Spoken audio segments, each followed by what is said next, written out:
Hello all, welcome to my channel Arvika's world.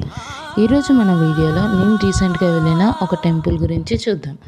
ఆ temple ఎక్కడుంది, ఎలా ఉంటుంది, ఆ టెంపుల్లో ఏ దేవుడు ఉంటాడు, ఎలాంటి విశిష్టత ఉంటుందో ఈ వీడియోలో చూద్దాం. ఈ టెంపుల్ వచ్చేసి చుక్కాపూర్లో ఉన్న శ్రీ లక్ష్మీ నరసింహస్వామి టెంపుల్.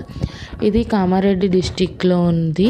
చారెడ్డి మండలం చుక్కాపూర్ విలేజ్కి 3 కిలోమీటర్ల దూరంలో అడవి ప్రాంతంలో ఈ టెంపుల్ అనేది ఉంది. టెంపుల్కి కామారెడ్డి నుంచి చుక్కాపూర్కి 17 కిలోమీటర్లు ఉంటుంది. మనకి బస్ అండ్ ఆటో ఫెసిలిటీస్ కూడా ఇక్కడ అవైలబుల్గా ఉన్నాయి. ఈ టెంపుల్లో మెయిన్గా మనకి లక్ష్మీ నరసింహస్వామి అవతారం ఉంటుంది.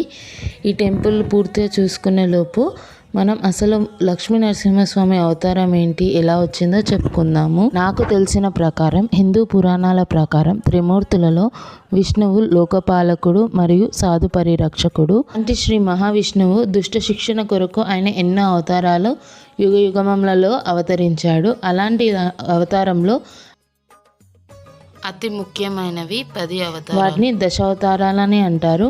అలాంటి దశావతారాలలో 4వ అవతారమే శ్రీ నరసింహుని అవతారము. మహాలక్ష్మీదేవిని సంబోధించి శ్రీ అనే పదాన్ని చేర్చి శ్రీ నరసింహుని అని అవతారమూర్తిని స్మరిస్తారు.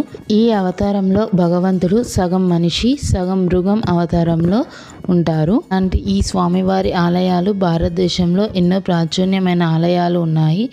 అందులో ఒకటి ఈ చుక్కాపూర్ లక్ష్మీ నరసింహస్వామి టెంపుల్. ఇప్పుడు మనం వచ్చేసి చూసేది బయట టెంపుల్ అండి. బయట టెంపుల్ చుట్టుపక్కల ఎలా ఉంది అనేది. మనకి ఈ టెంపుల్లో చాలా వరకు పూజలు, పుట్టు వెంట్రుకలు, ఎవరైనా మొక్కులు ఉన్నా కూడా తీర్చుకోవడానికి వస్తారు.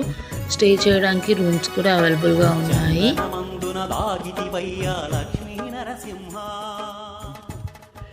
టెంపుల్ బయట ఆర్కిటెక్చర్ కూడా చాలా బాగుంటుంది.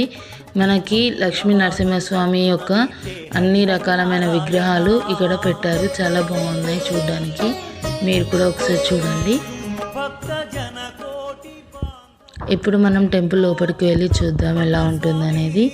ఇది వచ్చేసి టెంపుల్ లోపల అండి. స్థల పురాణం ప్రకారం ఈ టెంపుల్కి గురించి ఒక చరిత్ర ఉంది. అదేంటో ఇప్పుడు చూద్దాము.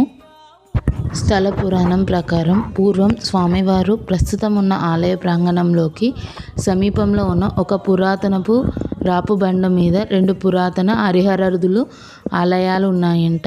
ఈ స్వామివారు స్వయంభూ వెలిశారు. అయితే ఆ కాలంలో కొందరు దొంగలు స్వామివారి పీఠం కింద కొన్ని నిధులు ఉన్నాయనుకొని వాటిని దోచుకునే ప్రయత్నంలో గుడి గడప మీద గోమాతను బలించారంట. అంతలో ఆ స్వామివారు ఆగ్రహించి ఆ ఆలయానికి సమీపంలో ఉన్న ఒక వంగ బావిలో ఉన్నారంట. ఆ విషయము ఆ రోజు రాత్రి అక్కడ ఉన్న పూజారుల కలలో కనిపించి నేను అక్కడ ఉండలేను, నాకు వేరే గుడి కట్టండి అని అంటే అక్కడ ఉన్న ఆలయంలోని పూజారులు మరియు పెద్దవాళ్ళు అందరూ కలిసి ఇక్కడ స్వామివారిని ప్రతిష్ఠించారంట. మనకి ఇక్కడ స్వామివారి రథం కూడా చూడొచ్చు. అంతేకాకుండా ఇక్కడ స్వామివారి ఒక చెట్టు కింద రోళ్ళు బండ ఉంది. అందులో అంట స్వామివారికి ఎండు కొబ్బరి, బెల్లం, నువ్వులు కలిపి దంచి స్వామివారికి నైవేద్యంగా భక్తులు తీసుకెళ్తారంట. అంతేకాకుండా ఇక్కడ స్వామివారి పాదాలు కూడా చూడొచ్చు. ఇది కొబ్బరికాయ కొట్టే స్థలము.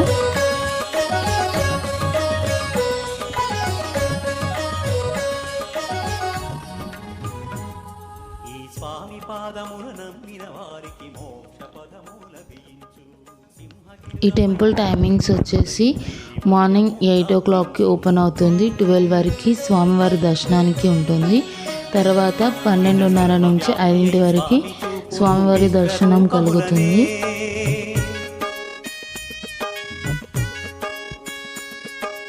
అనుమనధనముల సర్వార్పణతో స్వామిని చేరగనే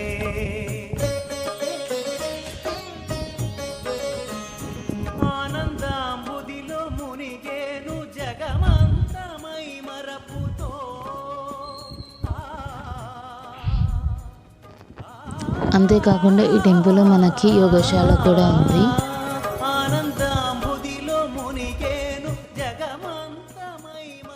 గుడి ప్రాంగణంలో మాత్రమే మనకి ఫోన్స్ అవైలబుల్గా ఉన్నాయి. లోపల ఫోన్స్ అనేటివి అవైలబుల్గా ఉండవు తీసుకెళ్ళడానికి. బ్యాగ్లో పెట్టేసుకుంటే అయిపోతుంది. సైలెంట్లో పెట్టి ఫొటోస్ మాత్రం తీయొద్దు లోపల. అంతేకాకుండా ఈ టెంపుల్లో దీనికి ఎంత ఛార్జ్ చేస్తారో కూడా మీకు క్లియర్గా చూపించాను చూడండి. నాకు ఈ టెంపుల్లో అన్నిటికన్నా ఇంకా బాగా నచ్చింది ఏంటంటే నరసింహస్వామి నాగదేవత కలిసి ఉన్నది. నాకు ఇది చాలా అంటే చాలా బాగా నచ్చింది. అంతేకాకుండా ఈ టెంపుల్లో ఏ కోరికలు కోరుకున్నా ఖచ్చితంగా నెరవేరుతాయని భక్తుల నమ్మకం. ఈ టెంపుల్ కూడా చాలా ప్రశాంతంగా ఉంది. అంతేకాకుండా ఈ ఆలయంలో పెళ్ళిళ్ళు కూడా చేస్తారంట. వాటికి కావాల్సిన డాక్యుమెంట్స్ ఏంటియో కూడా క్లియర్గా మెన్షన్ చేసి పెట్టారు ఇక్కడ. కావాలంటే మీరు చూడొచ్చు.